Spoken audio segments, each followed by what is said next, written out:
안녕하세요. 귀농 7년차 TV입니다. 제가 얼마 전에 스마트팜 탐방기 영상을 몇 개 올렸었는데요. 작년에 제가 좋은 기회가 있어서 스마트팜 몇 군데를 직접 견학을 하고 왔죠. 그래서 제가 둘러본 스마트팜에 대해서 오늘 그리고 다음번에서 2회에 걸쳐서 한번 올려볼까 합니다. 먼저 드리고 싶은 얘기는 저는 스마트팜을 견학을 하고 좀 알아보기만 했을 뿐이지 제가 실제 스마트팜을 하고 있는 게 아니기 때문에 제가 드리는 말씀에 오류가 있을 수도 있어요. 그런 점 감안해 주시고요. 스마트팜에 관심 있는 분들은 좀 더 자세한 사항은 스마트팜 코리아 사이트가 있습니다. 농진청 산하기관에서 운영하는 걸로 알고 있는데요. 다양한 사례들과 지원사항 그리고 실제 운영 중인 선도농가 사례들이 있으니까 그쪽 한번 확인해 보시면 도움이 될 것 같아요. 그래서 오늘은 첫 번째로 스마트팜이란 과연 무엇인가, 그리고 우리나라 스마트팜의 역사는 어떻게 되었는지 개발적인 부분을 먼저 말씀을 드리겠습니다. 요즘 4차 산업혁명이라는 말 참 많이 듣잖아요. 그 중심에는 ICT 정보통신 기술의 발달이 있는데요. 스마트팜은 농업의 ICT 정보통신 기술을 접목해서 상세한 환경정보, 생육정보를 바탕으로 농작업에 관련된 것들을 자동 제어하는 것을 말하죠. 스마트팜을 만들기 위해서는 세 가지가 필요한데 센서부가 있고 제어부가 있고 그런 것들을 통합 관리하기 위한 제어 프로그램, 이렇게 세 가지가 필요할 것 같아요. 센서부 같은 경우는 비닐하우스 내에 온도나 습도, 그리고 CO2 농도, 광량, 그리고 또 뭐가 있을까요? 토양 재배 같은 경우는 토양의 pH나 EC라고 전기전도도, 배지에다 하는 양액 재배 같은 경우는 양액의 pH나 EC, 전기전도도를 측정할 수 있는 각종 이제 센서들이 들어가게 되고요. 제어부 같은 경우는 그런 센서에서 측정된 값을 토대로 해서 비닐하우스의 환경 제어를 할 수 있는 부분이죠. 그래서 우리가 이제 시설하우스에서 흔히 볼 수 있는 책창이 있고 환기팬, 채광 커튼, 또 냉난방 시설, 그리고 관수 시설, 이런 것들이 있겠죠. 그럼 센서에서 측정된 값을 토대로 이런 제어부를 자동 제어하기 위한 프로그램이 필요할 거 아니에요? 그런 거는 이제 소프트웨어가 돼서 컴퓨터 프로그램이 되는 건데요. 그러니까 센서부에서 측정된 값을 PC 안에 있는 어떤 그 복합 환경 제어 프로그램을 이용해서 명령을 내려서 자동 제어를 하는 거죠. 그러니까 날이 이렇게 뜨거운 날에는 자동으로 온도 센서에서 온도 측정한 값이 있을 거 아니에요? 그걸 토대로 해서 자동으로 측창을 열어준다든지 아니면 채광 커튼을 닫아준다든지, 이런 것들이 기존에는 사람이 가서 손으로 직접 돌리거나 아니면 버튼을 눌러서 수동으로 조작을 해야 했었지만, 스마트팜 같은 경우는 각종 센서 값을 토대로 해서 PC에 있는 프로그램을 통해서 자동 제어가 된다는 거죠. 그래서 관수 같은 경우도 제가 고추 농사 이제 공부할 때 책에 보면은 시설하우스 기준으로 3일 간격으로 얼마씩 관수를 한다, 이렇게 책이 나와 있거든요. 근데 스마트팜에 가서 여쭤봤더니 관수하는 기준이 그런 기준이 아니라 광량에 따라 틀리다고 그래요. 그래서 날이 흐려서 광량이 부족한 날에는 관수가 덜 들어가는 거고, 만약에 날이 너무 뜨겁고 광량이 이렇게 많은 날에는 그 측정값에 의해서 관수가 수시로 들어간다는 거예요. 그러니까 3일에 한 번 개념이 아니라 여름처럼 광량이 뜨거울 적에는 거의 1시간 간격으로 관수가 들어간다고 하더라고요. 그리고 제가 작년에 노지 고추밭에다가 저희가 관수 점적 호수 깔면서 제가 관수 제대로 알고 하자 그런 영상을 올린 적이 있었는데, 그 영상에서 제가 그런 얘기를 했었어요. 관수를 해서 우리가 물을 흠뻑 주는 게 중요한 게 아니고 작물이 필요한 순간에 그 작물이 100% 활용할 수 있도록 적당량을 자주 주는 게 중요하다고 하더라고요. 물을 흠뻑 주게 될 경우에는 상당 부분의 그 물이 중력수라고 그래서 토양 밑으로 다 빠져나간다는 거예요. 그러니까 내가 물을 100% 줬다고 해서 100%를 작물이 다 쓰는 게 아니라 상당수는 중력수로 빠져나가고, 실제 이용할 수 있는 물의 양은 작다고 그래요. 그래서 그 중력수로 빠지지 않고 작물이 최대한 활용할 수 있는 그 양의 물을 조금씩 자주 주는 게 중요하다고 하는데, 사실 사람이 그거를 토양 상태나 어떤 작물의 상태를 보고 그 적절한 관수 시점이나 양을 정한다는 게 쉬운 게 아니잖아요. 근데 이제 이런 스마트팜을 하게 되면은 각종 센서부에서 이제 인식한 센서 값을 토대로 해서 컴퓨터가 자동적으로 그거를 해준다는 거죠. 그 많은 센서 값 중에는 이 광량 센서도 들어있기 때문에 이렇게 광량이 오늘처럼 이렇게 볕이 좋아서 광량이 많을 경우에는 관수가 거의 1시간 주기로 조금씩 꾸준히 들어간다는 거예요. 각종 센서 장치부터 해서 그 PC에 있는 소프트웨어, 환경 제어 프로그램까지 그런 것들을 활용해서 우리가 좀 더 세밀한 환경 제어를 할 수 있고 내 작물이나 내 토양 아니면 내 비닐하우스의 환경 정보를 좀 더 세밀하게 확인할 수 있고 그에 따라서 최적의 생육 환경을 제공할 수 있으니까 생산성도 더 높아진다는 거죠.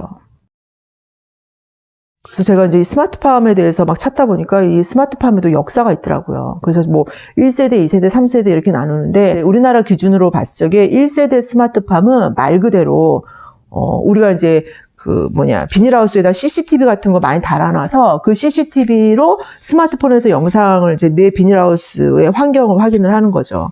또는 내가 어디 밖에 나가 있는데 갑자기 비가 온다든지 이럴 경우에 스마트폰으로 원격으로 이제 내 비닐하우스에 있는 시설들을 제어할 수 있는 단계. 이게 1세대 스마트팜이라고 하더라고요. 그래서 1세대 스마트팜 같은 경우는 환경 제어를 하는 결정자는 농부 본인이 된다고요. 사람이 결정하는 거고 대신 원격에서 이런 각종 환경 제어를 할 수 있다는 작업의 편의성 이런 게 유지였다고 하면은 2세대 스마트팜 같은 경우는 비닐하우스 내에 환경 정보뿐만 아니라 작물 각각의 생체 계측까지 해서 거기에서 얻어진 정보를 가지고 여기에는 인공지능이 또 들어간다고 하네요. 그래서 인공지능이 그 데이터, 각종 데이터를 수집해서 그걸로 이제 결정을 내리는 단계. 그러니까 지금 관수를 할 것이냐 말 것이냐를 농부인 내가 결정하는 게 아니라 컴퓨터가 결정을 하는 거죠. 결정을 하는 근거에는 각종 센서부에서 취득한 그 환경값 있잖아요. 그 당시의 환경값을 가지고 인공지능, 컴퓨터가 결정을 내린다는 거예요. 그게 지금 2세대 스마트팜이라고 하는데 우리나라는 지금 2세대 스마트팜까지 왔다고 해요. 그리고 3세대 스마트팜 같은 경우는 이제 거기에 더불어 로봇이나 지능형 농기계들을 활용해서 어떤 농작업 있죠. 방제 작업을 한다든지 아니면은 뭐 꽃을 솎는다든지 뭐 열매를 수확한다든지 이런 것까지 자동화되는 단계가 3단계라고 해요. 그래서 그거는 지금 개발 중이고 현재는 2단계까지 와 있다고 하네요.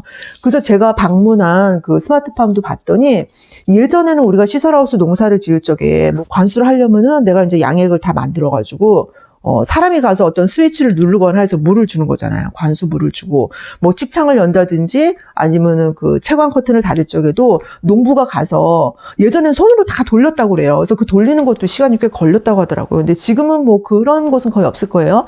지금은 가서 이제 뭐 버튼을 누른다든지 스위치를 눌러서 이제 개폐를 하고 하는데 그 모든 것들을 농부가 직접 그 자리에 가서 해야 되는 거잖아요. 할지 말지도 내가 결정하는 건데 지금의 스마트팜은 각종 센서를 활용해서 그 환경값에 의해서 컴퓨터가 결정을 하고 자동으로 그런 것들이 이루어진다는 거죠. 그래서 얘기를 들어봤더니 이 측창 개폐하는 것도 만약에 농부가 하게 되면은 오늘 봤더니 날이 좀 덥네? 그럼 아침에 일찍 가서 측창 열 수 있잖아요? 그리고 이제 오후 늦게 해질 무렵에 가서 측창을 닫을 수 있겠죠. 농부가 하루에도 막 서너 번씩 측창을 열었다 닫았다 하진 않잖아요.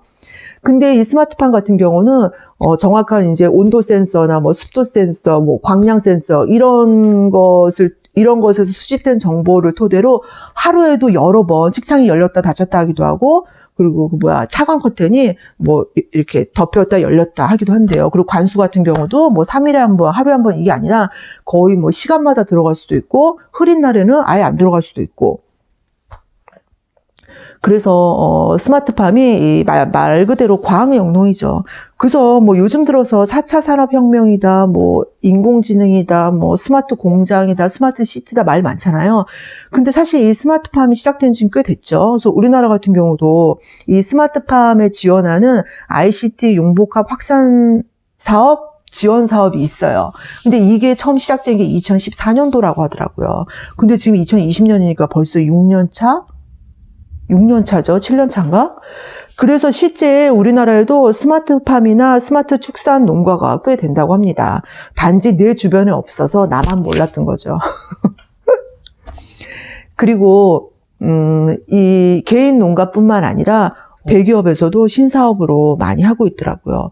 그래서 GS건설은 정말 대기업이잖아요. GS건설에서도 이제 건설 사업만 갖고는 이게 성장하는데 한계가 있다 보니까 2019년 작년이죠. 작년에 GS건설의 신사업 중에 하나로 포함된 게 스마트팜과 영농형 태양광 발전 사업이라고 해요. 그리고 이수화학이라고 거기도 꽤 중견기업이죠. 이수화학 같은 경우는 중국에다가 작년에 거대한 스마트팜 시설을 착공해서 작년에 완공했다고 하더라고요. 그래서 작년 12월인가 처음으로 토마토 심었다고 제가 기사에서 본 적이 있었는데 이것 말고도 요즘 대기업에서도 스마트팜을 신사업으로 해서 많이 뛰어들고 있어요. 자, 기업에서 뛰어들 정도면은 뭐 말할 거 없죠. 그래서 제가 이제 그 스마트팜 탐방기 영상을 올리면서 첨단 유료온실 같은 경우는 그 개인 자부담만 해도 거의 20억 가까이 됐었어요. 그래서 그러다 보니까 아무래도 나랑은 관계없는 먼 나라 얘기 같고 좀 그런 느낌이 들기도 했었는데 분명한 거는 거부할 수 없는 미래농업인 건 확실한 것 같습니다. 그래서 다음 시간에는 제가 저도 잘은 모르지만 제가 직접 가서 보고 듣고 또 여러 가지 자료를 찾아본 바 스마트팜의 장점과 단점은 무엇인지 그 부분에 대해서 다시 정리를 해서 한번 올리도록 하겠습니다. 다시 한번 말씀드리지만 저는 스마트팜을 제가 직접 해본 적이 없죠. 그냥 가서 하루 구경하고 뭐 여기저기 자료 한번 찾아봤을 뿐이기 때문에 제가 오늘 드릴 말씀은 그냥 가볍게 참조만 해주시고요. 관심 있는 분들은 찾아보시면 기사도 엄청 많고 또 스마트팜 코리아나 그런 사이트에 정보도 많이 있어요. 그리고 견학 프로그램도 있더라고요. 그런데 활용하시면 될 것 같습니다. 그래서 스마트팜에 관심 있는 분들한테 좀 도움이 됐으면 하는 바람이 있네요. 오늘 영상은 여기서 마치도록 하겠습니다.